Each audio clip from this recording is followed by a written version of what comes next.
Blue star. तो अमृतसर में एक ऑपरेशन हुआ जिसको बोलते हैं ब्लू स्टार। देखिए अमृतसर का ये जो प्लेट है ना, ये पर place that is pure gold. और विश्व में अकेला ये मंदिर नहीं है जो गोल्ड का है, और भी कई हिंदू टेम्पल्स भी हैं, सिखों के भी टेम्पल्स हैं जिसमें गोल्ड का प्रयोग किया जाता है। इसी से गोल्डन टेम्पल से थोड़ी दूर पे एक राधा कृष्ण का बहुत फेमस मंदिर है। मैं 2002 में गया था ज़िंदगी में पहली और आखिरी बार अमृतसर। तो वहाँ पर हम लोग उसी जगह रुके थे जहाँ पे वो राधा कृष्ण का मंदिर था। वहाँ पर भी गोल्ड दान में दिया जा रहा था, 1-1 किलो कोई दे रहा था, कोई 100 ग्राम दे रहा था, कोई 200। तो वो पूरा मंदिर ही गोल्ड प्लेटेड हो रहा था। और वो जो मंदिर बना है वो बीच में बना है, चारों तरफ तालाब है उसके भी, बहुत प्यारा है।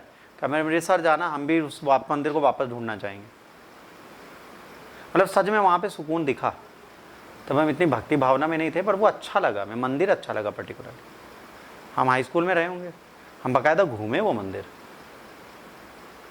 रात में सब सो जाते थे, हम घूमते थे अमृतसर के उस मंदिर को। पता नहीं वो कौन सा था, राधा कृष्ण का अच्छा मंदिर था। वहाँ पे भी गोल्डन टेम्पल की तरह सोना दान लिया जा रहा था। और यहीं पर है गोल्डन टेम्पल, और जलियांवाला बाग से ज़्यादा दूर नहीं था। हम ये भी घूम के आए थे।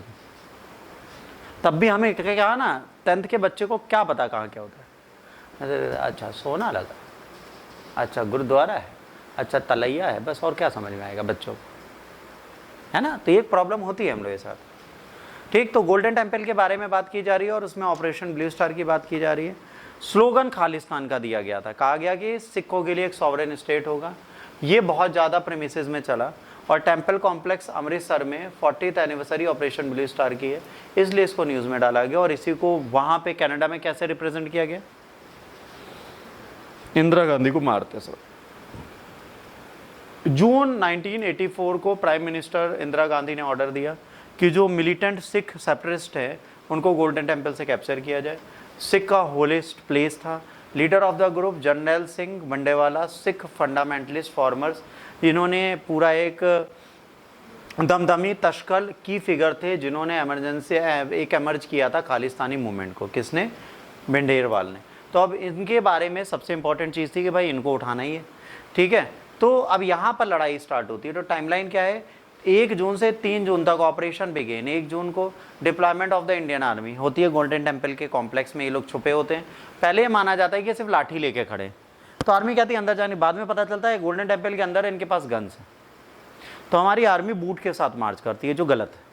बट भाई बूट के बिना आर्मी मार्च भी कैसे करती? अब तुम कहो पहले बंदूक रखें, जूते उतारे, मोजे उतारे, फिर अंदर जाएं, ये तो पॉसिबल है नहीं भाई। आर्मी के लिए तो नहीं पॉसिबल।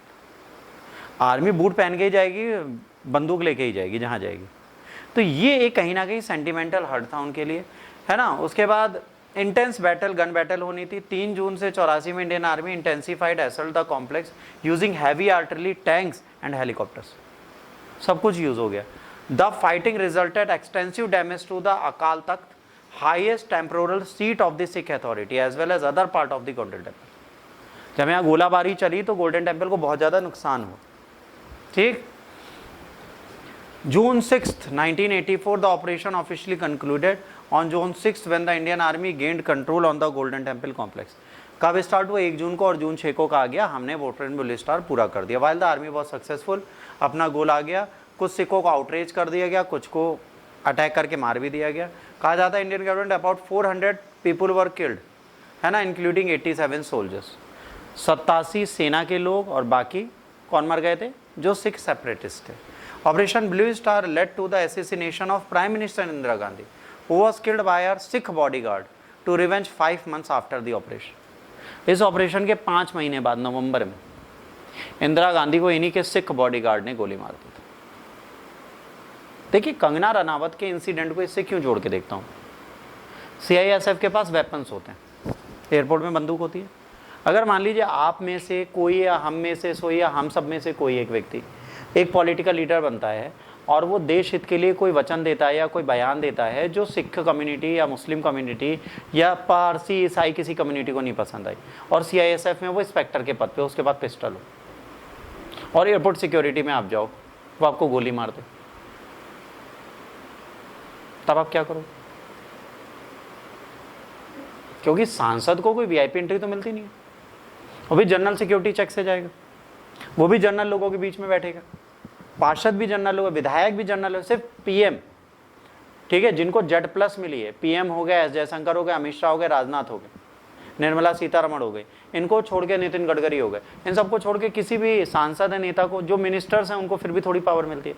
नॉर्मल MLA MPs को तो कोई पावर नहीं दी जाती, उनको तो कोई भी मार सकता है। जब इंदिरा गांधी को उनका सिख बॉडीगार्ड मार सकता है, इस चीज को आप आज भी अगर जोड़िए तो कंगना रनावत को सिर्फ झापड़ पड़ा, वो तो बंदूक लेके गोली भी मार सकती थी।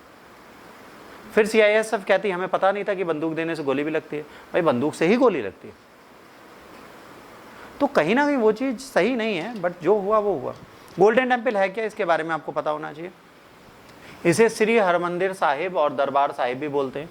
सिखों का सबसे पवित्र प्लेस है, ठीक है, रिलीजियस और कल्चरल लैंडमार्क है, अमृतसर में है, पंजाब में। इंडिया में सबसे ज़्यादा रिलीजियस हिस्टोरिकल सिग्निफिकेंस सिखों का वहीं पर है। The golden temple serves as the central religious and spiritual hub of Sikh. ये सेंट्रल रिलीजियस और स्पिरिचुअल हब है सिखों का। It is the place where Sikh comes to worship, जहाँ पर सिख वर्शिप करने आते हैं, मेडिटेट करते हैं और कनेक्ट करते हैं अपने फेथ से। The temple houses of Guru Granth Sahib, central religious scriptures of the Sikhs. Sikh का गुरु ग्रंथ साहिब जो है वो यहीं पर रखा गया है। तो एक बहुत इंपॉर्टेंट है, यहाँ पर एक अकाल तख्त था। अकाल तख्त मतलब जहाँ पे सिखों का सबसे पवित्र किताब रखी जाती है, उसको भी इन्होंने तबाह कर दिया था। गोल्डन टेम्पल पे गोला बारूद दाग दिए थे। तो सिखों का नाराज होना बिल्कुल सही था, बट सिखों के नाराज होने का कॉन्सिक्वेंस जो था वो गलत था।